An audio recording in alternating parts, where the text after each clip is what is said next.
Abah Anton Carlyan, tokoh penggiat budaya nasional mantan Kapolda Jabar yang hadir sebagai narasumber utama dalam webinar Sanikala yang diselenggarakan pada hari Selasa, tanggal 2 Juni tahun 2023 oleh Garda Kemerdekaan dan Gagak Lumajang Garut yang bertema Rakaian Sancang, Titik Balik Memahami Islam di Nusantara, menyampaikan analisa sebagai berikut. Berawal dari sebuah cerita rakyat Jawa Barat yang begitu kuat hingga saat ini masih mengakar di masyarakat, karena di Nusantara ada kebiasaan tradisi lisan yang sangat kental. Pada zaman dulu, ketika para raja atau pembesar kerajaan bila ingin mengetahui tentang sejarah leluhurnya, mereka akan memanggil seorang juru pantun. Salah satu pantun yang paling terkenal untuk menelusuri kerajaan Pajajaran dan Prabu Siliwangi adalah pantun Bogor. Ini sebagai gambaran betapa kuatnya tradisi lisan di Jawa Barat. Maka dengan adanya cerita lisan tentang Prabu Kan Santang bertemu dengan Sayyidina Ali yang begitu kuat yang ada di masyarakat, perlu segera kita sikapi dengan seksama dan ditelusuri kebenarannya secara ilmiah. Apakah ada bukti-bukti artefak, peninggalan-peninggalan, tulisan-tulisan, naskah kuno, dan lainnya yang mendukung? Kemudian tentunya harus dikaji oleh berbagai disiplin ilmu terkait. Kemudian, untuk membuktikan tradisi lisan itu, tim khusus Gagak Lumajang mencoba menelusuri jejak-jejak makom yang diduga peninggalan Rakaian Sancang. Salah satunya yang ada di Gunung Nagara Sancang Garut dan makom Prabu Rakaian Sancang Gadog Garut. Namun untuk yang di Gadog, kita kesampingkan dulu karena titi mangsanya di abad ke-15 atau 16 Masehi. Jadi kita fokuskan ke Gunung Nagara, dan benar saja di Gunung Nagara tersebut ada 3 blok makam kuno. Yang pertama yang paling tinggi, 1. Petilasan makam tersendiri yang ternyata diduga makam Rakaian Sancang. Yang kedua, ada 2 makam yang diduga panglima utama, yaitu Mbah Ageng Nagara dan patihnya. Yang ketiga, ada 25 makam yang diduga para sahabat dan pengikut setia Rakaian Sancang, antara lain Sunan Brajasakti dan istrinya Dewi Rarawisa. Batu nisan di 3 komplek tersebut hampir sama, merupakan batu kendan kuno yang oleh penduduk setempat disebut batu Sakoja.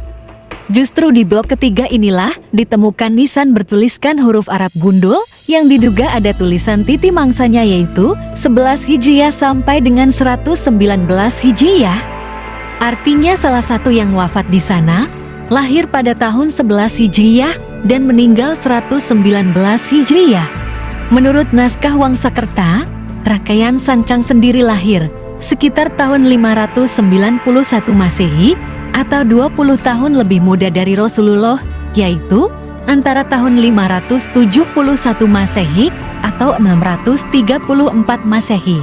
Beliau merupakan putra Prabu Kertawarman, Raja Tarumanagara ke-8 dari seorang putri rakyat biasa bernama Aronghonje atau Setiawati, anak seorang petani, penebang kayu baka atau Wang Amet Samiga. Di hutan Sancang di tepi sungai Cikangan yang bernama Kiprangdami dan istrinya Nyi Sembada Siwi Kandra Diwangsa yang merupakan pernikahan di luar istana sehingga tidak diakui pihak istana kerajaan. Adapun pertama kali Rakaian Sancang pergi ke tanah Arab sekitar tahun 641 Masehi yang bertujuan untuk bertemu dan menguji Sayyidina Ali bin Abi Thalib. Kalau menang akan dijadikan sahabat, kalau kalah akan dijadikan guru sebagaimana kebiasaan di Tatar Sunda. Namun beliau kalah dan menjadikan Sayyidina Ali sebagai guru dan panutannya. Di tahun 644 Masehi sampai dengan tahun 650 Masehi, beliau ikut syiar Islam untuk menaklukkan Tripoli, Cyprus, dan Afrika Utara, serta Mesir dan Afghanistan. Karena ketangkasan dan kemahirannya dalam berperang, beliau dijuluki Satria dari negeri Hind atau Jawa Dwipa yang lebih kuat dari 100 orang Arab. Ketika beliau kembali ke Gunung Nagara, lalu mendirikan Kadatuan Suramandiri, di saat itu karena dianggap sebagai ancaman, sehingga Gunung Nagara sempat diserang oleh Sudawarman, Raja Tarumanagara ke-9, adik kandung Kertawarman, tapi berhasil dikalahkan. Bahkan sang raja hampir tewas di tangan Rakayan Sancang, namun berhasil diingatkan Brajagiri putra angkat ayahnya yang ada di Tarumanagara bahwa raja tersebut adalah pamannya. Tidak baik sesama saudara saling membinasakan. Beberapa tahun setelah itu, Rakayan Sancang kembali berangkat ke tanah Arab ketika mendengar Sayyidina Ali dianiaya. Namun, kepergian Rakayan Sancang digunakan oleh Prabu Nakajaya Warman, Raja Tarumanagara ke-10, untuk menyerang Kadatuan Suramandiri Gunung Nagara, sehingga menewaskan hampir seluruh pengikut Rakayan Sancang yang tinggal di Gunung Nagara, di mana bekas-bekas makamnya pun sampai saat ini masih ada ratusan bahkan mungkin ribuan makam yang berada di bawah Gunung Nagara. Ketika Rakayan Sancang kembali dan mengetahui hal itu, beliau sangat sedih. Kemudian untuk syiar selanjutnya, membuat masjid kecil yang dinamakan Lawang Sanghyang atau gerbang menuju Allah dengan ukuran 7 x 9 meter. Di depannya dibuat kamar kecil ukuran 2 x 2,5 meter dengan tiang kayu pohon kelapa yang beratapkan ijuk di nangka paku atau dikenal pakenjang. Artinya pakai ilmu ajengan, dan terakhir bermukim di Pasir 70.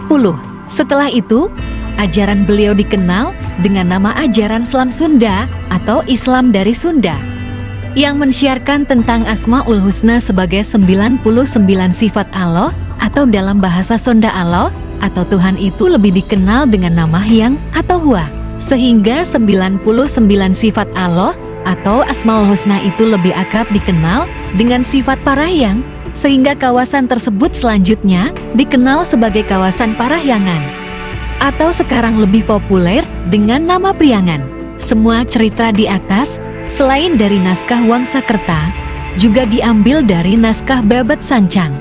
Intinya, ternyata bahwa syiar Islam telah ada masuk ke Nusantara semenjak zaman Rasul dan para sahabat, khususnya melalui Pangeran Rakayan Sancang yang memang hidup di zaman tersebut.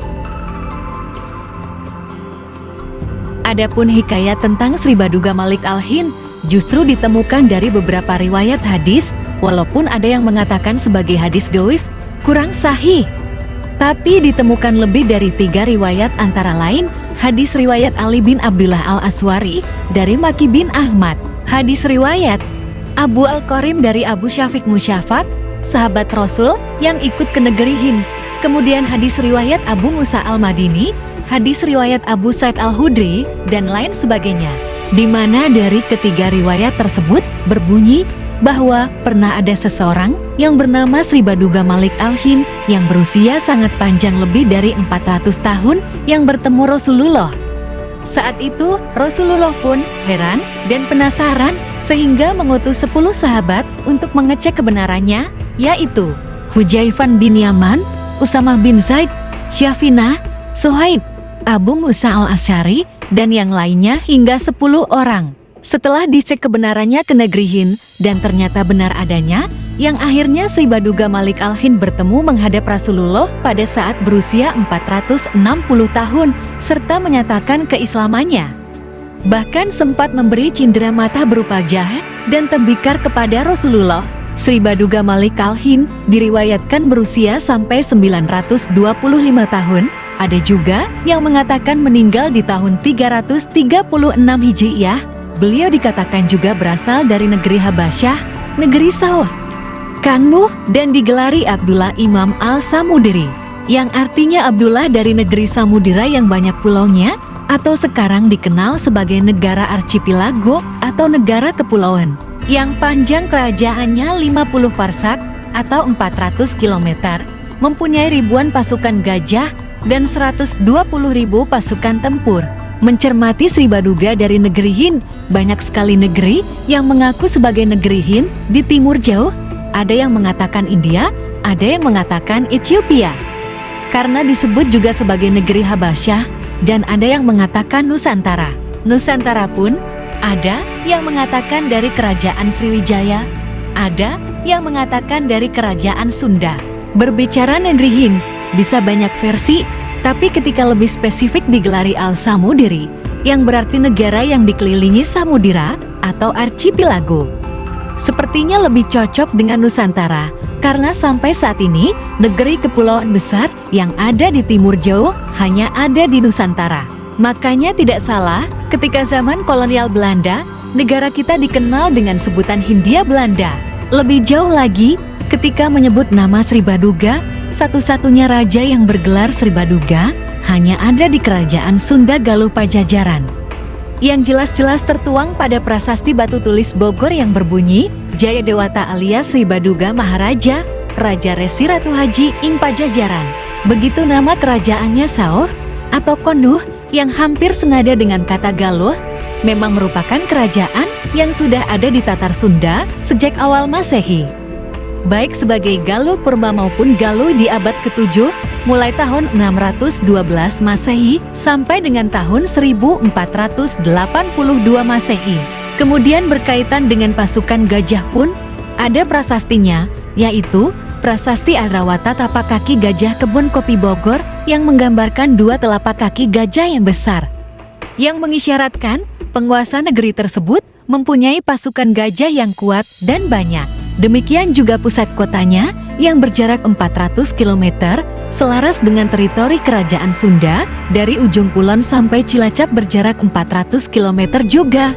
Dengan demikian, Sri Baduga Malik Kalhin tidak berlebihan jika kita katakan berasal dari Tatar Sunda Nusantara, yaitu Raja Galuh Pakuan Pajajaran, yang ada pada tahun 612 Masehi sampai tahun 1482 Masehi. Sehingga dengan demikian, makin menguatkan bahwa Islam masuk dan berkembang di Nusantara memang sejak zaman Rasulullah masih hidup. Dan yang lebih menggembirakan, ternyata di Nusantara ada dua tokoh besar sebagai pendahulu dan penyebar syiar Islam, yaitu Pangeran Rakayan Sancang dan Sri Baduga Malik Kalhin. Belum lagi tercatat sahabat-sahabat orang kepercayaan dari kedua tokoh itu, seperti tercatat ada nama Prabu Boros Ngora dari Panjalu, serta peninggalan pedang Sayyidina Ali di Bumi Alit yang menjadi tradisi Nyangku Panjalu. Ada juga Eyang Sempak Wajah di Walahir Singaparna Tasikmalaya dengan artefak makam kuno Muslim kira-kira sebanyak 1.700 makam. Kemudian makam Syekh Abdullah Rukman, tokoh Islam yang sangat tua sekali di Limbangan Garut, yang tercatat dalam Wawacan Suryadiningrat sejaman dengan Kerajaan Kendan dan Galuh. Ada baju sirah zaman Sayyidina Ali di Museum Sukapura Tasikmalaya dan bukti-bukti lainnya.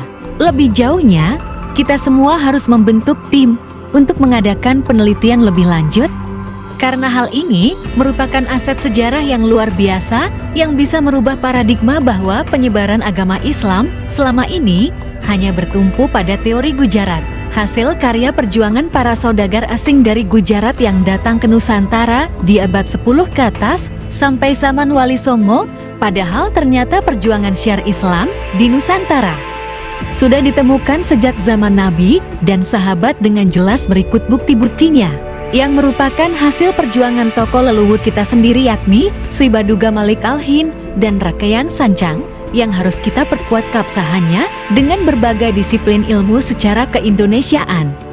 Demikian disampaikan oleh Abah Anton Carlian sebagai kata penutupnya dalam webinar tersebut. Hadir dalam webinar Sandikala sebagai narasumber yaitu Ki Herman Sinung Janutama, tokoh budaya Yogyakarta, Rizal Asidik Maulana MPD, Ketua Harian Gagak Lumajang.